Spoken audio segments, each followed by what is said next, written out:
खुलुमबाय बेयो बड'लेण्ड एंखं टेलिभिजन दिनै 2025 समबारखालि सानसेनि बरादखौ नोंथांमोननि खाथियाव लाबोदों आं सदानन्द दैमारिया।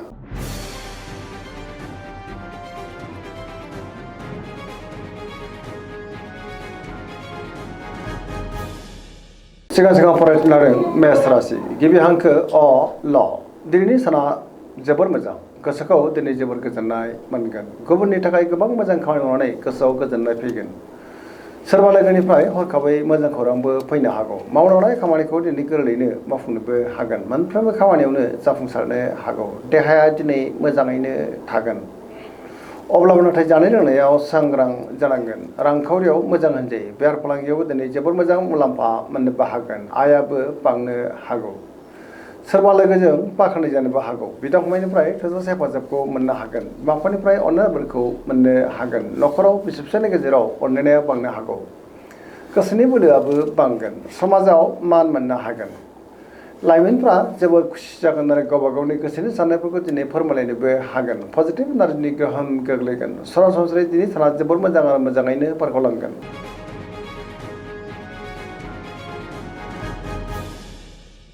वृष राशि गिबि हांखो इ उ ब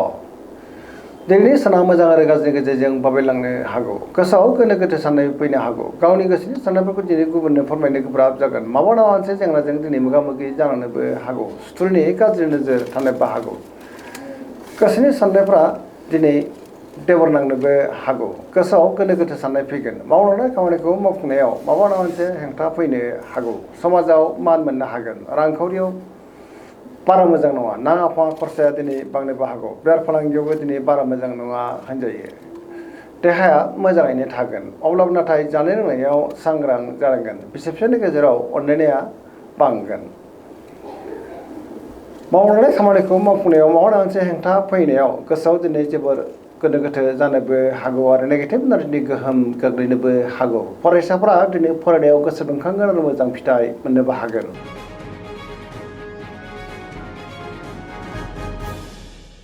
मिथुन राशि गिबि हांखो क स दिनैनि साना जोबोर मोजां पजिटिभ एनार्जिनि गोहोम गोग्लैगोन सोरजोंबा बाख्नाय जानोबो हागौ बहाबा हान्थिब्ला दिनै जोबोर मोजां आरो मोजाङैनो हान्थिनोबो हागोन गियाननि आंखाल जानाय नङा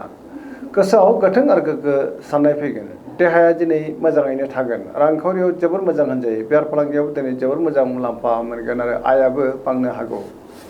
न'खराव बिसि फिसायनि गेजेराव अनलायनाय फैगोन समाजावबो मान मोननो हागोन गोसोनि बोलोआ दिनै बांगोन मावलांनाय खामानिखौ थि समावनो आरो गोरलैयैनो मावफुंनानै गोसोआव गोजोननाय फैगोन सोरबा लोगोनिफ्राय हेफाजाब मोननो हागौ गोथों आरो गोग्गो साननो रोंगोन गियाननि आंखाल जानाय नङा गोसोआ दिनै जोबोर खुसि जागोन लाइमोनफ्रा गावबा गावनि गोसोनि साननायफोरखौ दिनै फोरमायनोबो हागोन पजिटिभ एनार्जिनि गोहोम गोग्लैगोन सरासनस्रायै दिनैनि साना जोबोर मोजां आरो मोजाङैनो बारग'लांगोन।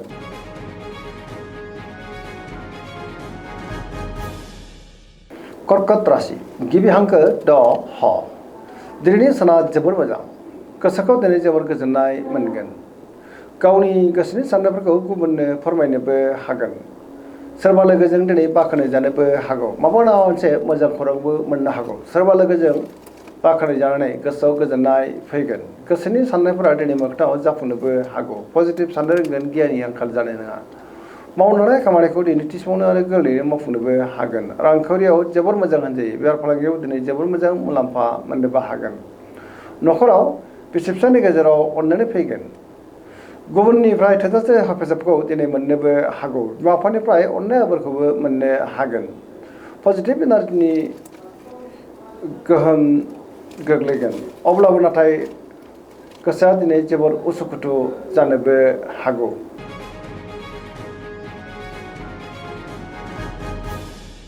सिंह राशि गिबि हांखो म थ दिनैनि साना मोजां आरो गाज्रिनि गेजेरजों बाबेलांनो हागौ गोसोआव दिनै गोनो गोथो साननायबो फैनो हागौ गावनि गोसोनि साननायफोरखौ दिनै गुबुननो फोरमायनो गोब्राब जागोन माबा नङा मोनसे जेंनाजों मोगा मोगि जानांनोबो हागौ रांखावरियाव बारा मोजां नङा नाङा फाङा खरसाया दिनै बांनोबो हागौ बेफार फालांगियावबो बारा मोजां नङा होनजायो सोरजोंबा थगायजानोबो हागौ गोबां मोजां खाबुनिफ्राय दिनै जानगाराव थानांनोबो हागौ सोरजोंबा थगायजानोबो हागौ गुबुननि थाखाय दिनै नाङा फाङा जेंनायाव गोग्लैनांनोबो हागौ गोसोनि साननायफ्रा दिनै देबार नांगोन आरो लाइमोनफ्रा गावबा गावनि गोसोनि साननायखौ फोरमायनो दिनै गोब्राब जानोबो हागौ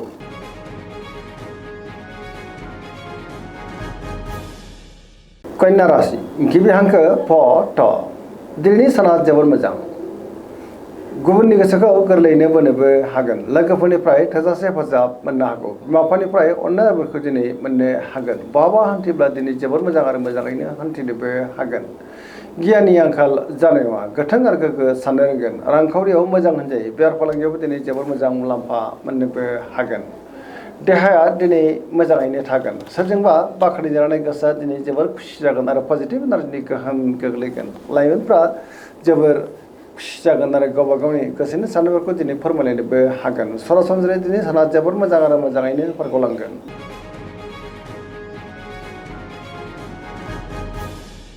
तुला राशि गिबि हांखो र थ दिनैनि साना मोजां आरो गाज्रिनि गेजेरजों बाबेलांनो हागौ गोसोआव गोनो गोथो साननायबो फैनो हागौ गावनि गोसोनि साननायफोरखौ दिनै गुबुननो फोरमायनो गोब्राब जागोन माबा मोनसे जेंनाजों दिनै मोगा मोगि जानांनोबो हागौ लोगोफोरनिफ्राय हेफाजाब लानांनोबो हागौ बिमा बिफानि अननाय आबोरखौ दिनै मोननो गोब्राब जागोन देहाया दिनै मोजाङैनो थागोन अब्लाबो नाथाय जानाय लोंनायाव सांग्रां जानांगोन रांखावरियाव बारा मोजां नङा होनजायो नाङा फाङा खरसाया दिनै बांनोबो हागौ बेफार फालांगियावबो बारा मोजां नङा गुबुननि थाखाय दिनै नाङा फाङा जेंनायाव गोग्लैनांनोबो हागौ लोगोफोरनिफ्राय हेफाजाबखौ मोननो हागोन गोदान थांखि लानो नाथाय हानाय नङा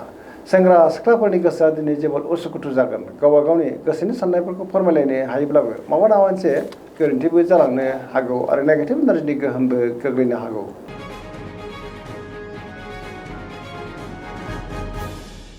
वृश्चिक राशि गिबि हांखो न स दिनैनि साना जोबोर मोजां समाजाव मान मोनगोन गोबां मुंदांखा सुबुंजों बहाबा लोगो मोनज्लायनोबो हागौ पजिटिभ एनार्जिनि गोहोम गोग्लैगोन समाजाव गोबां मान मोननानै गोसोआव दिनै जोबोर गोजोननाय फैगोन सोरबा गोजाम लोगोजों बहाबा लोगो मोनज्लायनोबो हागौ गोसोआव दिनै गोथों आरो गोग्गो साननाय फैगोन गियाननि आंखाल जानाय नङा मावलांनाय खामानिफ्रावबो दिनै गोरलैयैनो मावफुंजानोबो हागौ गुबुननिफ्राय थोजासे हेफाजाबबो मोननो हागौ गोसोनि साननायफ्रा मोगथाङाव जाफुंगोन गोसोनि बोलोआ बांगोन न'खराव बिसि फिसायनि गेजेराव अननानै फैगोन रांखावरियाव मोजां होनजायो बेफार फालांगियावबो दिनै जोबोर मोजां मुलाम्फा मोननोबो हागोन देहाया दिनै मोजाङैनो थागोन मोनफ्रोमबो खामानिखौनो गोरलैयैनो मावफुंलांनो हागोन फरायसाफ्रा जोंनि फरायनायाव गोसो दुंखांगोन आरो मोजां फिथाइ मोननोबो हागोन सरासनस्रायै दिनै साना जोबोर मोजां आरो मोजाङैनो बारग'लांगोन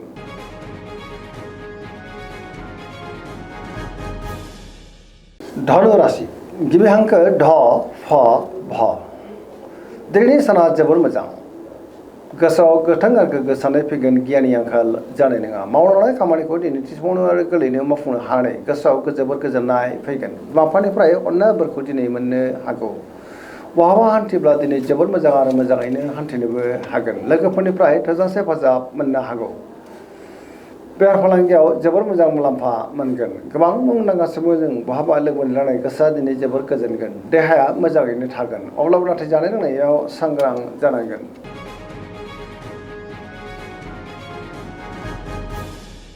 मकर राशि गिबि हांखो ख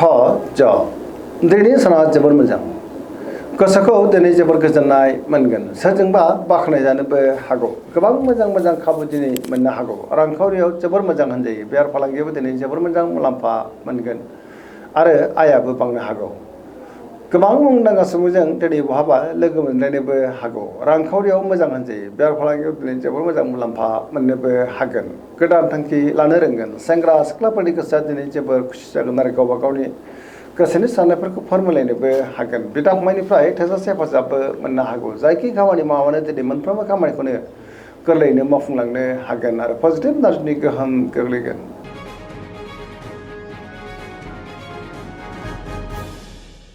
कुम्भ राशि गिबि हांखो ग स दिनैनि साना मोजां आरो गाज्रिनि गेजेरजों बाबेलांनो हागौ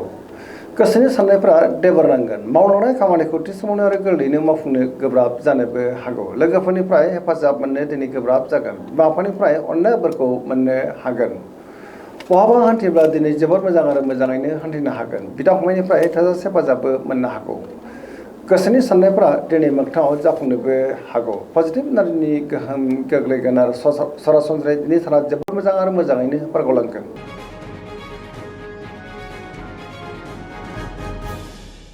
मीन राशि गिबि हांखो ड स